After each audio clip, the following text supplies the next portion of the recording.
for creating the awareness and how to view they are going to in future in the different offices. So they should act against corruption. ఒకసారి పట్టుకోమ్మా అమ్మాయి ఎట్లా పట్టుకో అమ్మాయి ఒకసారి పట్టుకో చెప్పండి. ప్రభుత్వం అవినీతితో అక్రమాలతో ప్రజలకు సేవ చేయకుండా వచ్చే తరాలకు నీతితో సేవ చేయాలనేది ఈ ప్రోగ్రాం యొక్క ఉద్దేశం.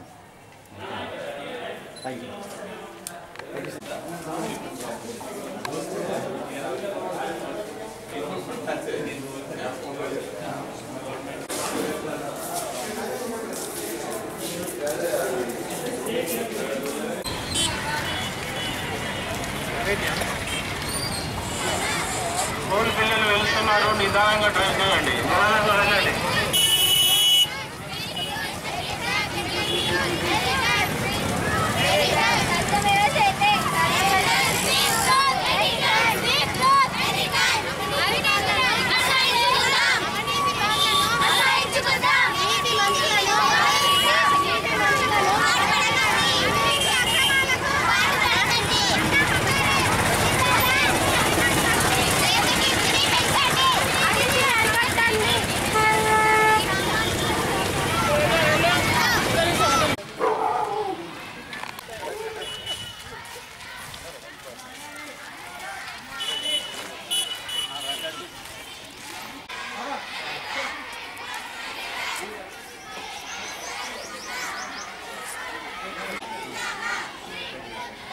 పట్టుకో ఇట్లా పట్టుకో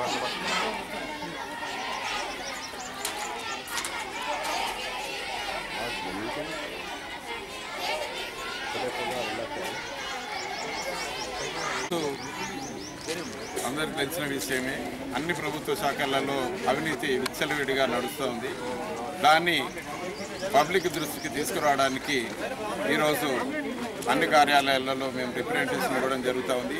దయచేసి ఇక్కడి నుంచైనా జరుగుతున్న అవినీతిని తగ్గించేసి ప్రజలందరికీ సానుకూలంగా పనిచేస్తూ అన్ని శాఖలలో అవినీతి లేకుండా నిర్మూలించాలనే కార్యక్రమాన్ని తలపెట్టాం.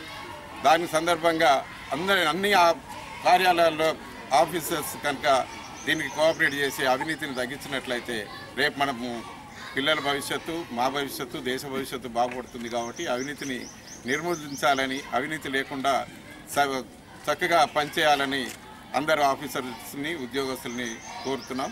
దయచేసి ఇక్కడికైనా అవినీతిని ఆపేసి అందరూ సక్రమంగా వారి విధులను నిర్వహించాలని కోరుకుంటున్నాం. ప్రభుత్వం ఎంతో అవినీతికి పాల్పడుతుంది. ప్రజల్లో నీతి అనేది తక్కువ అయిపోయింది. ప్రజలకు ముఖ్యంగా రైతులకు ఎంతో నష్టం జరుగుతుంది. ఈ తరం వాళ్ళ ప్రభుత్వంలో ఎంతోమంది అవినీతికి పాల్పడుతూ వారి స్థానాలను పూర్తిగా మర్చిపోయి అవినీతికి పాల్పడుతున్నారు. కాబట్టి ఈ తరం వాళ్ళకు కాకుండా వచ్చే తరం వాళ్ళకైనా నీతితో సేవలు చేసి పనిచేయాలనేది ఈ ప్రోగ్రాం యొక్క ఉద్దేశం. ప్రభుత్వ ఆసుపత్రులు కూడా పూర్తిగా అవినీతితో కూరుకుపోయినాయి.